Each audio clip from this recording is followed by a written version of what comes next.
Ravi de vous retrouver dans ce 20h sur Gabon News. Bienvenue à tous dans ce journal. Voici le titre.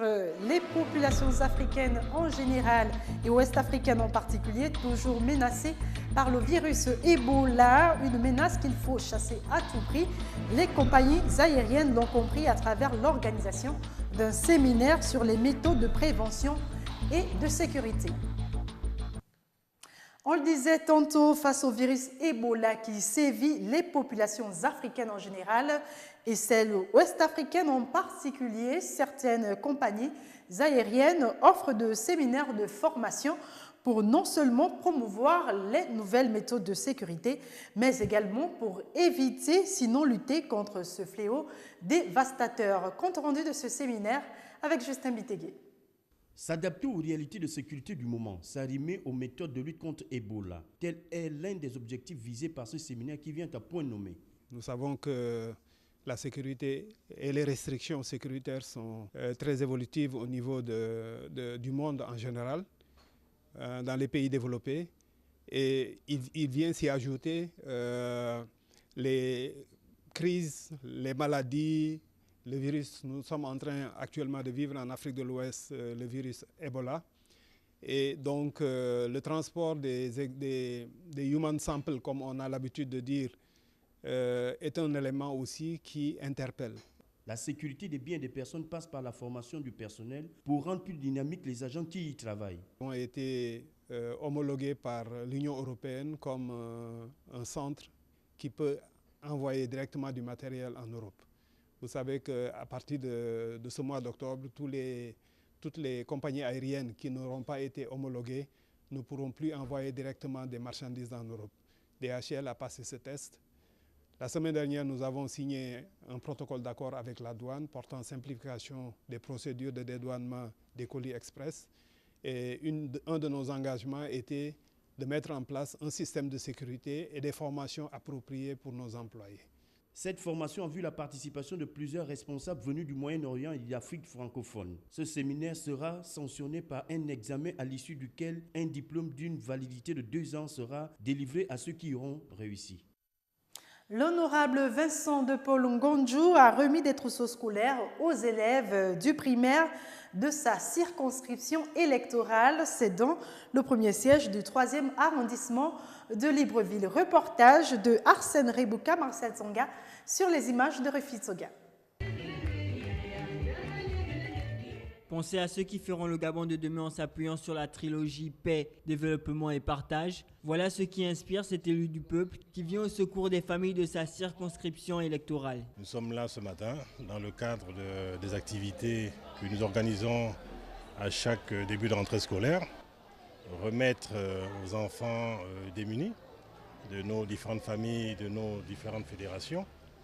Ceci rentre dans le cadre du partage que prône le distingué camarade Ali Bongo Ondimba. Quand on en a, il faut donner à ceux qui n'en ont pas. À un mois de la rentrée scolaire déjà, l'honorable député du premier siège du 3e arrondissement estime qu'il vaut mieux tard que jamais pour mieux faire. Je pense que ce n'est pas tard. Cette distribution devait avoir lieu au mois de septembre. Mais compte tenu de mon programme parlementaire, les différentes missions que nous avons organisées dans le cadre parlementaire, donc j'étais contraint de décaler. Et c'est pas tard, parce que quand vous faites un peu, vous faites une investigation dans les différentes écoles, beaucoup d'enfants sont dans des salles de classe, mais n'ont pas de fourniture. Et je pense que ce qui a été fait ce matin, les parents sont contents et les enfants sont contents également. Mieux vaut tard que jamais, dit-on, l'honorable député Vincent de Paul Ngonju vient là, une fois de plus porter secours aux populations économiquement faibles. Ainsi, fait-il du partage son bâton de pèlerin. S'il vous plaît.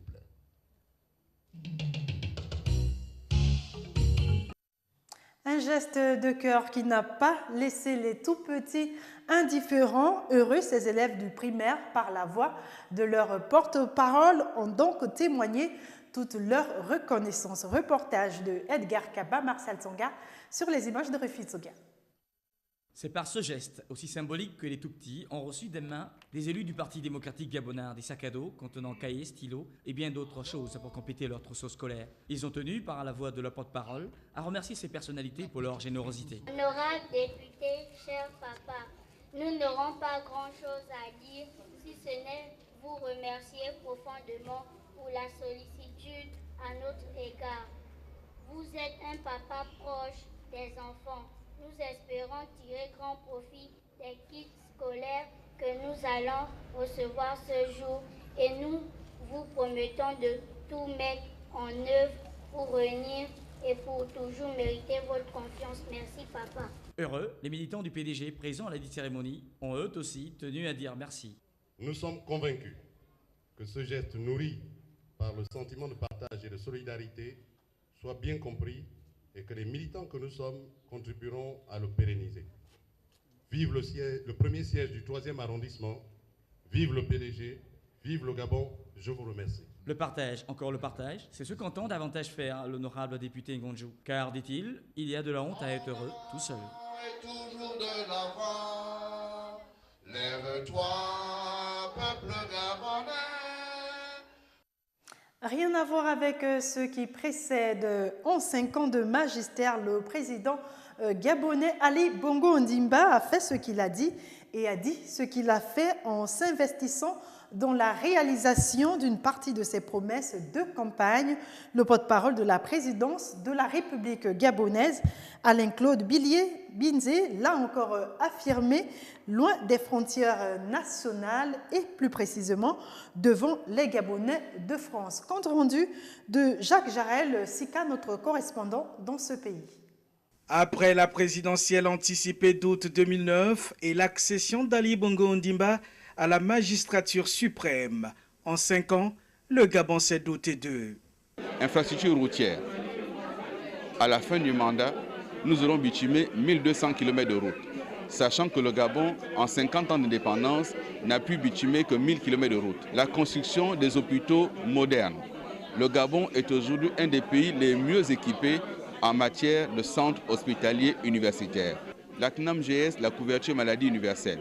Aujourd'hui, tous les Gabonais qui sont déclarés économiquement faibles ont leurs frais de santé totalement pris en charge par l'État. Au-delà des actions positives de développement enregistrées en 5 ans au Gabon, les Gabonais de France exhortent le président Ali Bongo Ondimba de mettre un accent particulier sur plus d'implication de tous, y compris la participation et l'implication des diasporas de l'étranger. Dans le domaine du logement, encore une fois de plus, c'est le domaine où nous n'avons malheureusement pas pu tenir notre engagement, qui était de 5 000 logements par an.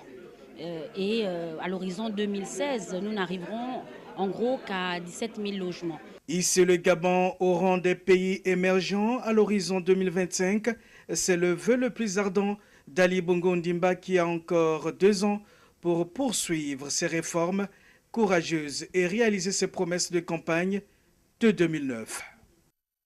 Et très prochainement, retenez que la Convention de la diaspora gabonaise organisera d'ici 2 mois un congrès exceptionnel de l'opposition gabonaise à Paris pour l'élaboration des stratégies idoines.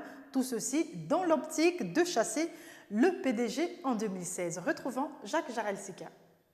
Pour la Convention de la diaspora gabonaise CDG, ce congrès qui va réunir tous les opposants gabonais de la capitale française vise à s'opposer vigoureusement et par tout moyen aux faux clivages qui font les jeux du pouvoir qui débouchent assurément vers un verrouillage de la vie politique tout en contribuant subtilement au maintien du système en place par les biais d'une démocratie de façade. Et le président de la CDG est conscient que la lutte doit être unie et doit rassembler toutes les forces favorables à l'avènement d'une nouvelle nation gabonaise afin de faire émerger un mouvement de masse et des forces dirigeantes capables de mettre fin au régime PDG en 2016. Ce congrès-là, il sera vraiment exceptionnel parce que c'est là que nous allons exiger collectivement, à l'échelle nationale, des conditions, des impératifs auxquels nous ne devons pas déroger ceux qui portent la casquette opposante pour mettre en mal ce régime. Je souhaite que la diaspora soit unie